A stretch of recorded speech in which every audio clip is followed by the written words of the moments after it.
we were exhausted. We were emotionally drained. We were sleeping on like in his friend's spare bedroom down in LA. We walk into this guy's office and he hears our pitch and he literally like jumps out of his chair and he's like, "This is incredible. I love this idea. Have you guys put a sizzle together?" And we're like, yeah, it's in your inbox. Yeah. Like he hadn't even watched it yet, but like we had put together this like super cheapy little sizzle that honestly, like you look at it now and we're like so cringe, but he took our sizzle and he put his spin on it to like talk to executive producers. And we just were like, oh, so that's how you talk to people with money. Mm-hmm. Like we just learned through doing over and over again. And I think we learned also through doing that you just never know what people are going to say.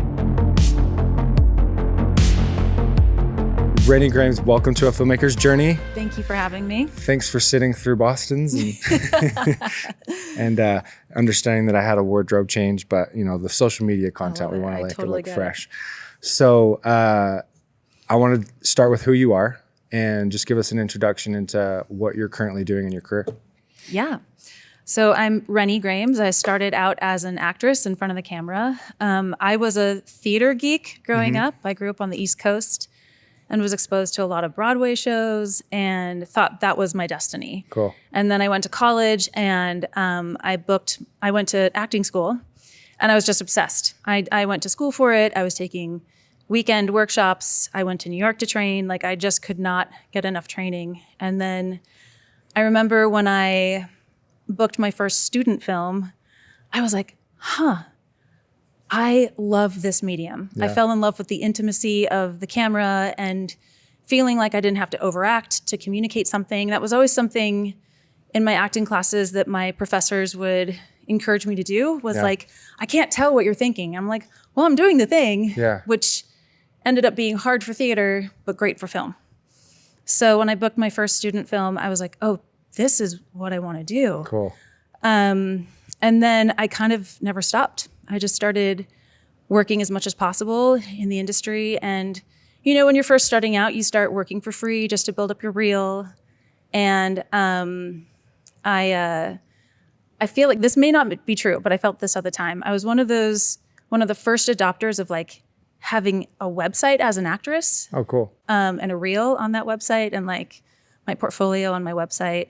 And this is before the agencies were like putting reels up. So it was basically like, I was one of the only people that you could go watch online before, you know, and I actually got hired a lot without getting auditions. Yeah, no agency, just the website. And you have rennygrames.com. I do. That's cool. I've had that for a really long time. And that's how that started. And I remember the first time I worked as a behind the camera, I was just a PA and I was working for an Oscar award-winning producer and director team. And I got to really see how things worked on a film set from a new perspective, not from an actor's point of view. And there were really pretty big names on this set and A-listers coming in and out, and we were shooting for like 2.5 months. And I was literally just like grabbing coffee and grabbing laundry and, you know, doing these guys like daily tasks or whatever. Yeah. But I realized that like the producers are the ones who have the real power on set. And I left that experience and I was like, I want to be a producer. Yeah. And I had no idea what that meant. I had no clue. Like I'd never touched spreadsheets or pitch decks or budgets or finances in any way. Like the last time I took a math class, I was in high school. Like I didn't do any of that in college. And really, I just sort of jumped into making my own stuff, which eventually turned into our YouTube channel, which I'm sure we'll get into. Yeah. But I learned everything that I know as a producer on the job. Cool. So currently you are a producer. Yeah. So I'm a producer and I definitely act as well. I still audition. I went through a period of time where I wasn't auditioning because I was producing so much. Yeah. But acting is the first love that I have. And then producing is where I think I started to actually identify as a filmmaker. Cool. Because I always just felt like, oh, I'm just an actress, you know? Yeah. But as a producer, you really get into the grind. You really understand the process. You have to understand the process of filmmaking. I might not be able to do every job on set. Like, don't hand me a sound. I can hold up a mic, sure, but like, don't make me do sound. Yeah. But I know how important sound is, and Yeah. I know the positions that need to be hired in order to make a thing happen. Yeah, you know? especially starting as a PA and then just watching all these different roles, and then when you become a producer, you have sympathy, you also have understanding of when someone's bad or good, and it's like you're able to hire the right people. Whether you learn the hard way or not, Exactly. So right now, do you have any projects you're currently working on? Yeah, Producing or actors? We just released our feature film last year, so I feel like in a way, I'm taking a huge breath from the insanity of the last 4 years. I worked as head of production at an ad agency, and I literally produced over 70 plus commercials in the last 3.5 years, 4 years. And as we were finishing Alien Country, and as I had my first kid, and as we were touring the world with the film, so it was a pretty intense schedule. Yeah. And then I've been able to step back this year and really reevaluate, like, what do we want to do moving forward? What's our next project, which we are developing currently. Cool. Several, as well as our indie film crew channel. It's a new YouTube channel that we're literally launching like right now. Way cool. Our Patreon and our school. Nice. So yeah. Lots of stuff going on. Yeah. It's pretty cool. Yeah. I love talking to entrepreneurs because it's like, what am I not doing? Right? It's like all these different What things. hat am I not wearing? And I had no idea you had produced so many commercials. Yeah. Coming from that world, like, what? I'm just gonna ask real quick. What's your favorite? There's the commercial world, and then there's this feature world. Yeah. Producing, which side do you like more? Yeah. And why? I grew to love commercials. And I will just say straight up, like I've been making really fun, hilarious commercials at this agency for 3.5, 4 years. And every day was different. I'd get 2 to 3 days on set, maybe 1 day on set, and then get to go home to my kid, and go to the 9 to 5. So I really grew to love that, like, really quick and dirty turnaround, Cool. Feature films, of course, I love, and I've experienced more feature films as an actor than I have as a producer. I've produced 1 feature film, and I hope to produce a lot more in my future. And so I think, honestly, the experience of producing our feature gave me more.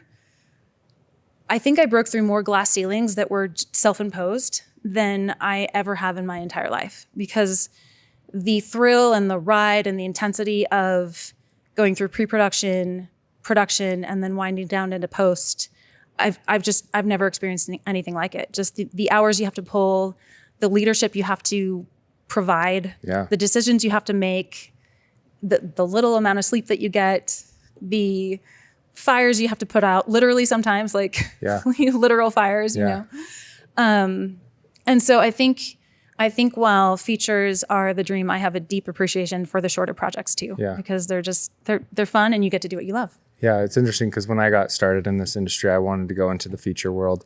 College quickly realized I was more interested in the short form, like YouTube, social media world. Like, this was 2012. So like that was just starting, and I was a huge Supertramp fan. It's like I wanted to be him. Of course. And that's why I asked that question, is they're very different worlds. Yeah.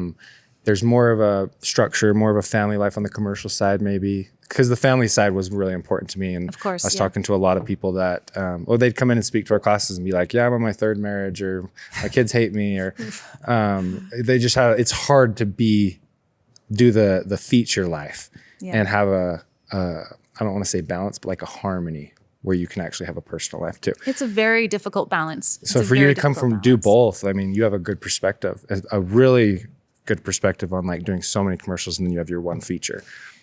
Yeah, and I have to admit, I put off having kids for a long time because I wanted to do that feature. And it wasn't until, and I was scared of motherhood. I was scared of having a family for a lot of reasons. But, and of course, now that I have a child, it's the most incredible experience I've ever been through. But I don't know how we would have made our feature at the time if I'd had a little baby, So it definitely, and people do it all the time. So I know, of course, it does. It's not the case everywhere for sure. But just the fast turnaround life kind of got me excited. Knowing where I am now, I love business. And so the whole producing side is fascinating to me as well, because that's such a business minded, it's being creative in business. Yes. Versus you're still involved in the creative execution, but like, you have to get so creative and problem solve in so many different ways. It's just a whole different type of mindset, I think. Absolutely. So do you find yourself doing both, like business and creative? Absolutely. 100%. Cool. And I think that, you know, with the commercial side, you have to think about the creative for the benefit of the brand, which sounds silly, but it's like you have to leverage your creativity in order to align with the brand and buoy that brand. And so you have to understand everything about the brand, or at least, you know, the main key points of that brand in order to produce great creative for them, you know? Totally. And I found out by accident that I'm actually a really great creative producer. Cool. Like when something's brought to me, I feel like one of my strengths is knowing the team to bring on board, or if I don't know if I have the team to bring on board, knowing the right questions to ask to bring the right creative team on board. And so I feel like that's a skill that I didn't even know existed when I got into this business. Yeah, that's cool. Yeah. And I didn't know that either until I had Luke Johnson on. Oh, cool. Have you met him? I don't think I've met him. He's a creative executive producer. Okay. He explained what that is. He works at for BYU and I think something else. But I was like, that's exactly who I want to be, because I love the creative, but also the business. And then it's like you're involved in the creative decisions, which is so fun for me. But then you're also involved in the money and the crew and the business side of it. And so it sounds like you're similar. Yeah, very much so. This is gonna be fun because I want to touch on this whole like this client relationship that you were just mentioning when it comes to creating commercials for companies, because that's a huge part of my world. And I think it'll be a fun perspective to kind of get this feature/commercial world from you. So with all that said, you touched on it a little bit and gave us a little preview of your journey, but let's go back to the beginning of, and it sounded like it was being an actress. Mm-hmm. Where did it begin for you? What stage of life did you decide to get into this world? I think, this sounds so silly. So I think I was 6 or 8 years old when I saw the movie My Girl, and I love that movie. Bawled my eyes out, and I had a crush on Macaulay Culkin, and I was like, I want to do that someday. I want to figure out how to do that someday. And of course, I kind of just did community theater or school theater. I was also very sporty growing up, and so I wasn't like one of those kids that only did theater growing up, but that was sort of the thing that held true. And honestly, I felt like I had these talents that I wanted to, you know, I was fine at school. I wasn't like crazy brilliant at school. I didn't apply myself as hard as I could have. But I always excelled in the arts. And so I think when I went to college and I was like, do I want to study like finances all day, or do I want to, you know, go do what I love? I definitely turned to theater. And when I met Boston, I didn't know, he's the one that really gave me this perspective of like, you could go to LA, because I actually tried several times. I would move to LA and like live on a couch for like a month. Dang, you have that. And you lived that life. I lived that life. And then I'd book a movie here. And I wouldn't even like, I'd barely audition for it. I'd like, the producer would know me, they worked before, and they'd like have me read for it or whatever, but they'd be like, we really want you in this part. Can you read for it? And so that happened to me twice, actually. And I just kind of took it as a sign, as like, we're not going to do the traditional, like go to LA, try to be an actor thing. We're going to stay here and we're going to try to make your own stuff. Cool. And so, you know, I meet Boston, and well, let me back up before that. So I actually attempted to make my first feature film. Did you? In 2008. It's dating me a little bit. No, it never went anyway. No, that's cool. Like, that's a tough time. Thank you. So like, there wasn't really a lot of, there's not a lot of platforms. Or even just like, when I think of kids nowadays, it's like, how do I make a feature? Go to YouTube, right? Yeah. I mean, I was in high school in 2008, so I get that. Like, for you to actually go down that road, I'm curious. Yeah. So, I mean, I didn't really know what I was doing. My friend had written a script, and I got together with this director and producer, and I had never done this before. We literally hired it out, and of course, I was acting in it. And there's a cut of it somewhere, and we never sold it. We never submitted it to festivals. Like, it was very deeply flawed, but I did the thing. Yeah. And that year, and granted, this is like as I'm in college or newly graduated, that year I booked my first 2 feature films outside of what I had just made. So it was like I was telling the universe, hey, I really want to do this. Yeah. And like, I'm determined. And I was also telling myself, like, I can do this. I'm determined. And from there, I just, it's Utah. It was not like I was like booking movies every week, but I felt like I was booking enough to keep me here. And then fast forward to meeting Boston, and he had this crazy idea to start a YouTube channel, which at the time I was like very much unsure of, because it felt very unofficial to me. And there's no path. Well, there's no path. It was literally like, and everything at the time on YouTube was like very slapsticky, and I wanted to be a serious actress, but at the end of the day, like, we jumped in, we did it. It's ultimately how I learned all of my producing skills. Cool. It's ultimately how I learned to pitch clients, pitch for money. Like, we got in the door at different production companies down in LA to pitch TV shows. Like, it really opened doors for us and helped us figure out, like, even though a lot of times we didn't know what we were doing, just carve a path. Yeah. Yeah, make it happen and just do things. And if you had told me in college, when I'm like, learning acting techniques, and like, I remember being like made fun of because I had a yoga class, and people were like, what's that funnel like? You're just sitting there meditating for an hour. And I was like, yeah, kind of. But like, if you had told me as an actress, trying to do what she loves, that I would someday be managing millions of dollars in commercial budgets and a feature film budget, like, I never would have believed you. Right. I never would, because I didn't think I had the capacity, or that I was smart enough, or that so. That's cool. So what were the 2 films that you got, those gigs in Utah you were mentioning? Oh my gosh. I'd have to like look at my IMDb and look at them. I've booked a bunch of like Hallmark Lifetime movies, couple kids movies. Have you worked with Jeremy Purcell? I don't think we've worked together, but I know who he is. He just started, or he not just started, but that's like what keeps him the most busy is Hallmark. Yeah. Well, and what's funny is like, part of the reason why we wrote Alien Country is because I was always booking, the main girls always come in from LA, right? And I was always booking the best friend, or I've played a villain a couple of times, like a kid's villain, or like the alcoholic mother, abusive mother. Like, I get these types that are very, sometimes like edgy and sinister, and I wanted to create a part for myself, which didn't exist for me, basically. When like auditions come through, I would you don't have control over that. Right. You don't have control over what you get to audition for. Yeah. So it's kind of like being a director. Like you got to create that position, because you can get niched into something. Yeah. Because there's money, and so you're going to take it. Yeah. And it's like, if you want to create that path that you really feel, it's like you got to make that happen and really go for it. So when you were you met Boston, you guys started the YouTube channel, started to shape your knowledge as far as a producer goes. At that point, were you thinking, wow, I really enjoy producing? Or were you still like, I'm going to be an actress and I'm going to do big features, I'm going to be the A-lister?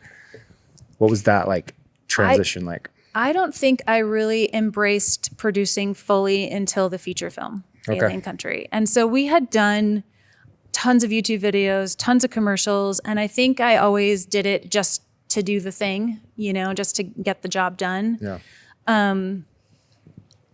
And I don't know, I don't know what shifted necessarily during Alien Country, but it kind of just gave me this confidence that I never knew that I was capable of doing before. And it led to the agency job that I got, which again, I had produced plenty of commercials before. We had worked for tech companies. We had done really cool things. But it was always like, just because I had to, and then when I had the opportunity to make the feature, I just fell in love with producing. Not to say that I still don't love acting, because I do. I love acting. And acting in Alien Country is probably one of the best experiences I've had acting, other than one other experience that I've had. But it just like, it was a thrill through and through, even through all the problems, even through like, I think there was something about like hiring this team that was so focused on, maybe that's what it is. It was like hiring this team that was so focused on this vision that we loved, and watching them become passionate about it, and like watching them execute in such incredible ways. Like when Wes comes on as our DP and he brings on Skylar, he's an incredible gaffer, and they just light this bar in a way that I just never even knew could happen on our little budget. I just remember feeling thrilled every day at what we were pulling off. Yeah. What's cool about it is you're putting talented people in positions to thrive and like putting them in a position to make something really cool that you like kind of said, here, go do this. And then they make it cool. And you're like, oh, I had a hand in that. It's one of my favorite like secret loves of the job is just like watching these incredibly talented, whether it's a production designer or a wardrobe person or the makeup artist, like really thrive in what they do and just bring something to life. It's incredible. Cool. So were you doing a lot of the acting in these YouTube videos that you guys were creating? Yeah. Yeah. Yeah. And I think what's funny is the one you played during Boston's. Yeah. For some reason I can't remember. I wasn't physically on set when they shot the main action sequence, and so I pull the helmet off in that one. Yeah. And we shot that at like 7 a.m. on a green screen somewhere. Like I think when we did the pickup shot of Darth Vader coming down, and I remember being like I feel like my eyes are all bloodshot because it's still like early morning, and like I did my own hair and makeup, and I looked like I rolled out of bed or whatever. But yeah, that's the way we rolled. We were just making. Do you have a film from YouTube that stands out in your mind as like one of the most fun or most challenging YouTube videos that you guys produced? Yeah, well, there were a couple. I would say we did a Tomb Raider fan film, and that one for me was probably the most fun and challenging in that like we did these crazy stunts, and I did my own stunts, and they were just super epic and really fun. I believe it. We had a couple other shot in Utah. Yep. I mean, Bridalveil Falls. Yeah, Bridalveil Falls. And of course there's some green screen magic going on. And freaking rad. Yeah, there you go. You're no kid. There you go. Kidding. You pulled that right up. Way to go. That's incredible. He's a wizard. Yeah, I mean, and this one, like, we hired a bear to be in this one, and it's just one of those things where, like, a bear, an actual bear. Yeah, there's a bear. I mean, the bear that lives up the canyon. Yeah. I've heard about that bear. And I dyed my hair. I got extensions. Like, we went all out for this little film, and it was really fun. You guys created some really cool stuff because I've only seen 2 of these now, and like these are great. I burned my jacket with that little. This is the flare. ice cave. Yeah. Nice. And I was like, dang it, my jacket. I'm surprised we never collaborated when I was at Supertramp. We've shot in all these exact same places. I know, right? Yeah. I mean, as a YouTuber, like, how can you not? Yeah. Right? So with this film, what would you say, what's a good story from this film that, similar question, hard, easy, most memorable? Do you have any good stories from this? I think that stunt, like getting that stunt right where I'm falling off the cliff. Oh, yeah. The bear story is a whole different story that I might not get into, but like we were just. This stunt right here. Yeah, this stunt right there where I was definitely like hooked in. There's some, visual effects going on. Yeah. And we had a stunt girl who was helping me like make it look realistic and making sure I was locked in and stuff and feeling safe. And that looks steeper than it actually was. It wasn't as steep maybe as it looks, but wasn't McKella, was it? It was no. It was she was a rock climber. Oh shoot, I don't remember her name. It was so long ago. No, but she stunted for me in another commercial where she was my body double. Cool. We had very similar body types, and we did this rock climbing video that it was actually a spec commercial that never got picked up. But she did this stunt where she fell like 50 feet or something. So I was the actress in it climbing up this red rock, and she did this massive stunt that made me look cool because it was not me doing it, but that's the stunt double's job, right? Yeah. Make you look cool. So what was challenging about this? I just think the hours and the cold. We were shooting at night a lot. Yeah. There's not a ton of people. Of course, we're like shooting with very little people, coordinating, I don't think we had to like coordinate a ton on these outdoor locations, but. How did you get that shot? Was that a drone with a telephoto lens, or was that like? That is a drone shot. I don't remember. Boston, you have to tell. Because that's not. I don't know. A wide drone shot. You must have had like the X7 100. What was that? No way. I was gonna say because it's definitely got some wobble, so it looks like it's up in the sky. That's why. And granted, we're talking. This is like 10 years ago. I don't know, something like that. It's crazy. So cool. Maybe 8. 8 years I'm ago. sorry, I totally cut you off, but No. that was interesting to me because the parallax is crazy. That was a telephoto for sure. But I think this video is like one of the videos that made us realize we wanted to do bigger and better. Yeah. You know? It's really cool. What was as you were acting in these, what was the hope and the goal for you and putting all this time into things that are essentially free? You may have had some sponsors, they weren't huge budgets, but like your mindset doing all this. My mindset was always work leads to more work, which it did. Like we would share these videos and it was opening doors. We wanted to get our feature film like produced and funded legitimately out of LA, and we did it on our own eventually. We did have the opportunity to like pitch to different, we had this like year and a half, maybe it was 2 years, where this is pre-pandemic, so no one would meet you over video chat. It was all in person. So they'd be like, let us know when you're in LA. So we'd like drive down or fly down. And I don't know how many times we did this, but we started pitching. We had like a slate of 5 different ideas and we would just go down and pitch our ideas to people. And I remember one of the most exciting ones was Nickelodeon, like walking in the doors of Nickelodeon and being like, oh my gosh, I'm pitching Nickelodeon TV show. Like, you know, and that one was less about like me being an actor, it was more like being the creator of the story as a team. But, and at one point we actually, this is where we learned, we probably got the most schooled with how to pitch because every pitch was slightly different. We had to tweak every pitch for every audience. You know, we ended up pitching to this one production company that had an output deal with Amazon and they loved our idea. And they were like, we're going to put you under contract for 9 months. We're going to pitch this idea to different stars. We're going to get you in, you know, we're going to get attachments and we're going to take it to Amazon. And we like literally thought we'd struck gold and had a TV show funded, you know, and then it went nowhere, you know? So it was just this like learning curve and this like schooling of like hard knocks and just like learning by doing. Yeah. And I remember walking into this pitch session once and we were exhausted. We were emotionally drained. We were like so tired. We were sleeping on like in his friend's spare bedroom down in LA. And we walk into this guy's office and he hears our pitch and he literally like jumps out of his chair and he's like, this is incredible. I love this idea. Have you guys put a sizzle together? And we're like, yeah, it's in your inbox. Like he hadn't even watched it yet, but like we had put together this like super cheapy little sizzle that honestly, like you look at it now and we're like so cringe, but he just like, he loved the idea. And then he took our sizzle and he put his spin on it to like talk to executive producers at different, at places like Amazon. And it just was this, and he sent it back to us and we just were like, oh, so that's how you talk to people with money. Like we just learned through doing over and over again. And I think we learned also through doing that you just never know what people are going to say. Right. You never know when someone's going to love an idea or hate an idea or you know, and want to greenlight something. Yeah. You just never know unless you stick your neck out there. And I always think about the phrase of like how many people are in their graves and they had an idea and they just didn't do it. Oh, 100%. And there's so many cool ideas that could have come. And so it's all about just sticking your neck out and just trying things to see what comes. And it never ends either.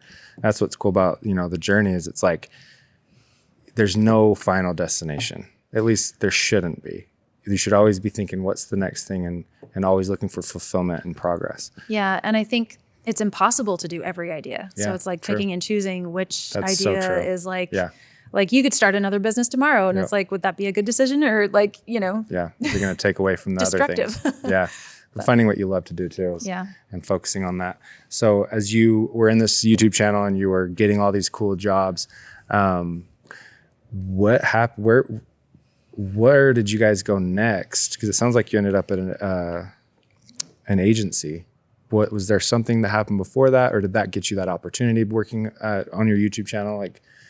So kind of while we were doing the YouTube channel, we actually had day jobs for a little while. Yeah. I worked we spent some time in Silicon Valley, which is actually where we made a lot of really cool tech connections and like some like money connections.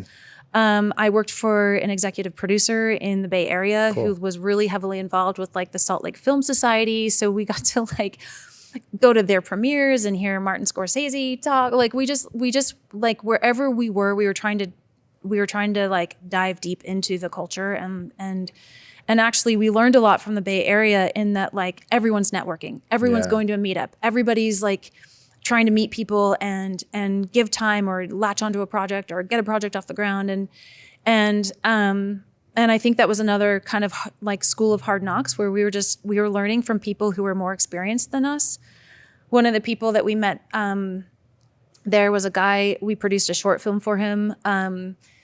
His name was Sergio Paz, and he worked at Lucasfilm, and we were just like, or ILM, and he was a director on the Star Wars Rebels animated series, and we're like, this guy's got the coolest job. Yeah. Like he was doing what we wanted to do, and he became a mentor to us in many ways. And when we left the Bay Area, we actually were like committing to our YouTube channel like once and for all, but also like our freelance life because we will take gigs if we needed to. Yeah. And both those things kind of started falling apart at the same time. Like we had gigs that we had this like sponsorship deals for the YouTube channel that was $150,000. And we were like, we've made it. We've done the thing. Like we're finally there. And that project, pulled out for whatever reason. I think they literally were promoting a new game. And so we were just like not relevant anymore. And at the same time, our YouTube channel just sort of like started dying. The algorithm changed. It was promoting educational content. And this is when we were like, okay, how do we make our feature film? Yeah. Like if YouTube is not going to reward our sketch comedy anymore, like our mashup videos, how do we make a feature film? And then we can talk about the process of making it on our YouTube channel, which proved impossible to do. Like you have to do one or the other at some point, unless you have a team, a huge team to help you. But so we really started to shift our focus onto the feature film. And that's kind of been the thing that was the North Star for a really long time, even all through our feature, even through like pitching our TV shows. Or like the TV show, like our feature was one of the projects we were pitching when we were down in LA. We were like, oh, by the way, we've got the script. You should read it, And it became the North Star project. And it wasn't until, I think Boston mentioned this, Charan Prabhakar, who was an actor in the film as well as a producer, he read it and he was kind of the external validation we needed to be like, oh, this is actually good. Because when you're pitching to places down in LA and they say no, it's hard. You're just like, oh, it's just crap, you know? And we just decided to go for it on our own and not wait for anyone to give us permission. And, and then fast forward 4 years later, we've released the movie, but it's like, and again, we learned by doing. Like I'd never produced a feature before. Right. Yeah. And when you're in this transition from YouTube to, or not even transition, but you're just in these rooms and you're making these deals, what kind of, experience did you get from doing these pitches that led to you ultimately looking to fund your movie? Just like those boardrooms, those meetings, like there's so much value in learning sales and filmmaking. Yeah. So just talk a little bit about that side of it, because ultimately that's what you end up doing a lot of times as a producer is you're selling. Yeah. I will admit, I don't even know that I'm great at selling or doing the thing. I just know that I've been in so many rooms now and pitched so many people that I'm not scared of rejection. Yeah. I'm not scared of the no. I'm not scared of because eventually there will be a yes, or there will be let's see what we can do together down the line. Yeah. Or An Alien Country had enough yeses for all the hundreds of no's that we got, whether it was a producer coming on or like, honestly, one of our huge wins was like applying for the tax incentive and getting it here and getting almost $100,000 to put towards our movie that we didn't have to pay back. Like that was such a huge win for us. And it's like, I'd never done that before. I didn't know how to apply for a tax incentive, but I called up the film commission and asked like, when should I do this? And they're like, do it next month. And I was like, okay. And I just figured out how to do it, Yeah.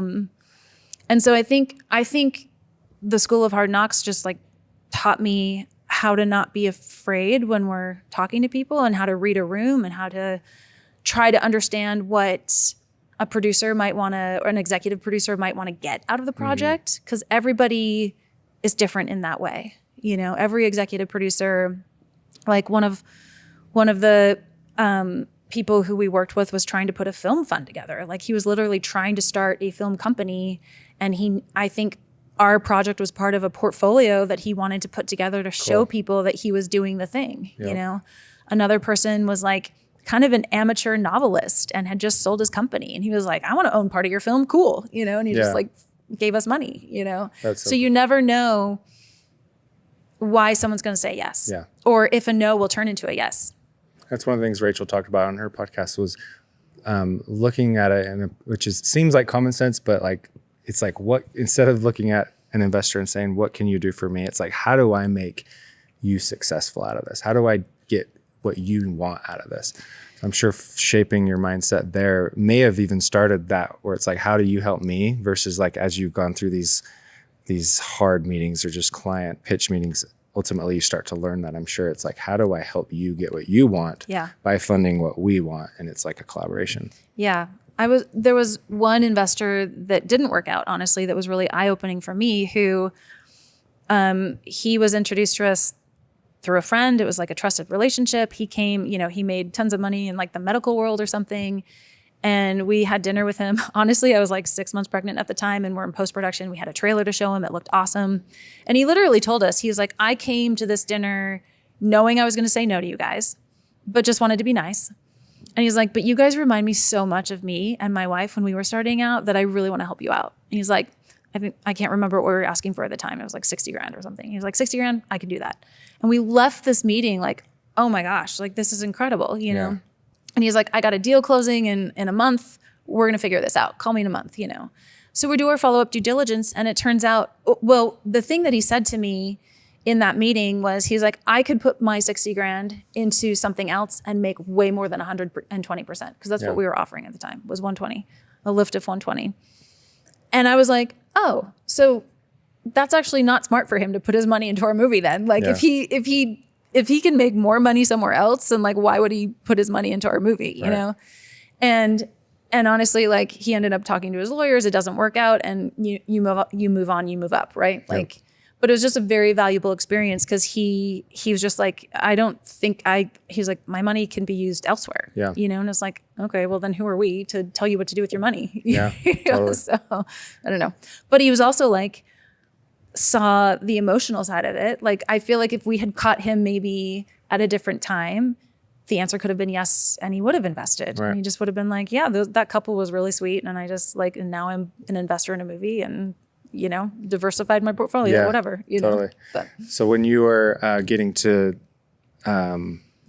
this feature has been on your guys' plate for so many years, and you're obviously rewriting and you're rescripting, and then you had done commercials prior to working, getting hired at the agency. What were you, and it sounds like 70 plus films you ended up producing. Commercials. And like over the lifetime, way more than that, but it's just in a space of like 3 or 4 years. I think it was over 70 films. So you're working really hard. You're doing this job. You're working on commercials, but also wanting to push forward to this film. Cruise through this like agency life, 9 to 5, I imagine. And then the goal of doing the feature. Like that's always on your mind as you're going. Are you writing? Are you producing it during this job? And then it sounds like you even filmed it during the job. So we filmed principal photography for Alien Country in 2020, and I got the agency job in 2021. Okay. And I freelanced for them first, and they happened to be looking for a full-time producer, and they brought me on kind of as like a trial basis. And I don't know if they just weren't sure if they'd have enough work to hire on a full-time producer, but we ended up having 4 years of a lot of work. Yeah. And I had talked to them at the time. I was like, hey, we just wrapped this feature film. And luckily, actually, the guy who hired me, my boss, he had worked on a movie. He had marketed a movie that I had been in. I wasn't a star of it, but I had like a couple days in. And so he had recognized me from that role, and I didn't know who he was, but he just, I think that sort of endeared him to me a little bit, because his life had previously been movies and marketing movies, basically. So he knew that world. And I was just like, hey, listen, we're in post on this feature. I will give, creatively will come first. I will give everything to this ad agency. But I will have times where I'm going to have to focus on this feature a little bit. And they were so cool about it. And they did even a screening of the film eventually. And they were super supportive and, consulted on our Kickstarter and all this stuff. And so I 100% value the time that I spent at this agency, and not just for the people working there, but the commercials I got to work on, and the sets I got to run, and the crazy stunts that we would do.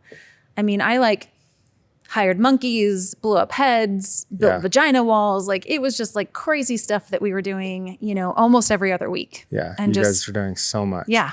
And I'm sure the brand relationships too, professional relationships that you're in those rooms pitching were invaluable. Well, it's just really fun to get to know founders of brands who are succeeding and who are like, we have this incredible product. Almost every product that we worked with, I was like, I would use this. Yeah. Unless it was some B2B software that I don't need, but it was you see the good intentions and the creativity and the hard work behind these brands and what these brands went through during COVID. Yeah. I mean, that's another thing is everybody struggled during COVID or exploded during COVID. There were a couple brands that we worked with that were just skyrocketed and went from 0 to 100 million. And you're like, what? Yeah. And getting to know those founders and working with them on a creative level was so invaluable to my creative producer process and learning curve. Yeah. So, and you're one thing that's cool is you're also learning on someone else's dime, and you're able to try things and fail at things, but it's a huge learning curve. And that's what I credit a lot of my career to, is working for people. Not that you were there to fail, but you're going to, and you're just going to run into walls, and you got to be creative and work around them. But I think when you have a team all working towards the same thing, and this happens on the feature too, a million times, but it's when you all have a goal and you're trying to solve the creative problem, even if it's oh my gosh, we have bad weather, are we going to push? I've had so many miracles come through, and you're like, why? This is just a commercial. This is just in the grand scheme of things, maybe this isn't the most important thing. We're not curing cancer, maybe, right. But it's I just feel when you have that synergistic energy going towards a commercial, going towards a product, going towards a company, it just flows and it just works. Right. That's so fun. I want to talk to, I think we have to hurry. Yeah, sorry. And I want to jump straight into Alien Country. Okay. Your role. Yes. Your experience coming in as a producer and the lead actress. Talk about that and just the excitement of it, kicking it off. It sounds like you guys filmed it over so many years. From your perspective, what was Alien Country? Alien Country was a creative baby, is a creative baby, and we gave it so much love and continue to do so. And I think the thing that was most exciting to me was writing a character. Granted, I never identified as a writer. I never took a writing class. I never so coming in and rewriting the script from the ground up with Boston was intimidating to me, but I feel I was able to draw on my character work and understanding character arcs and female perspective to contribute to that script. And so creating a character that was exciting to play, not just another boring, female character that's kind of bland, had so much depth and had real problems to worry about. Mm-hmm. She's facing becoming a mother and choosing between, possibly choosing between her career and being a mom, and also her baby daddy, and this is something that every woman has to face at some point. And for some women, family is the thing. For some reason, career is the thing. But for a lot of us, we choose to do both. Yeah. And how does that affect being a mom? How does that affect being a wife? How does that affect being a professional, And I wrote my very real fears into that script. And I think that's part of why people resonate with it well, is because there's some real conflict in the relationships. Yeah, there's tons of funny jokes. There's some cool characters and aliens and people. And honestly, I feel like to a certain degree, like the poster leads you the wrong direction. Like the poster that is out there that was designed by our distributor is like all about the alien, you know? And people are going to be surprised when they watch this movie and they see this woman kicking ass, but also like really worried about her future and like whether or not, you know, she's going to choose to be with this man who she loves, but doesn't think he doesn't have his shit together, you know? And she's got to make that decision. They've got to decide that they're going to tackle this issue of becoming a family together. Right. And even though Boston and I were married at the time and like we knew we wanted to start a family someday, that was a very real problem that we faced was like, we're both in this career. Like we both, like, how are we going to tackle our family moving forward, you know?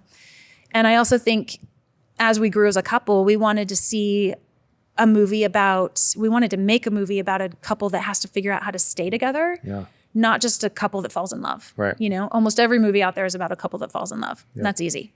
But any, you know, what would we say? Like any amateur can fall in love, but it takes a real professional to stay in love. Totally. You know, and it's hard work. Yeah. So I feel like as an actress, being able to write that character and then make it come to life is just like, if I never do another movie again, I've done the thing. I've done the thing that I set out to do. And of course I want to make tons more movies.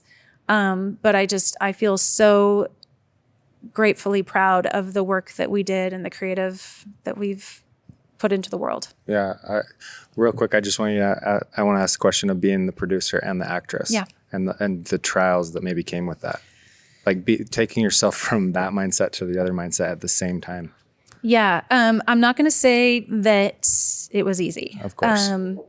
But I think in a way, I knew the character inside and out because we had written her for so long. Yeah. That stepping onto set and becoming her wasn't too crazy. You know, it wasn't, and I'd done it for years on YouTube. You know, I had done it for years where like I was helping produce Tomb Raider and then like falling off a cliff, you know, and like trying to get into the moment. And the times where you're the best actor is when you're in the moment. And so if you can forget about the fact that like, oh, there was a small fire on set today, like literally it sounds like there was a fire. There was and thankfully I didn't even really know about it till the end of the day. But it's funny because I like to say that I literally hauled shit for this movie. Like I learned how to hook up a trailer that was the honey wagon to a truck and haul it around for this movie. And I was one of those producers because I've been the girl on set who had to go pee in the woods so many times or whatever. And I was like, we will provide bathrooms at every location. This is going to be professional. This is going to be,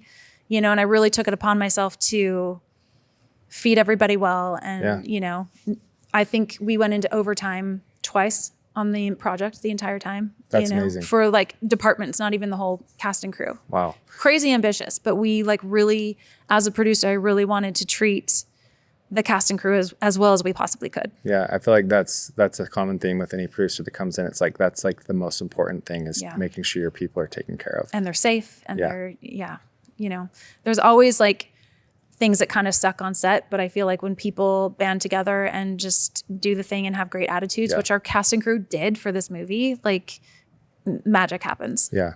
It's cool when you see people that come together in a hard time. Yeah. Where maybe in a normal setting they wouldn't want to do it, but they see this like band of people and they're like, we can do this, and you kind of like struggle together and it creates strong bonds. It really does. Sure. Yeah. That's cool. So then we got all the information as far as like how that film did. As far as like the budget goes, when you're obviously managing that, I'm sure, were you the main person managing that budget and deciding where to spend and where to save? Do you feel like, how do you feel you did in that area? And how hard was that to stay? The best that I could. Yeah. I learned a lot on that project, and honestly, like where I could save money, I would put it into something else. Mm-hmm. And that's just a skill that I've learned as a producer over and over again, you know?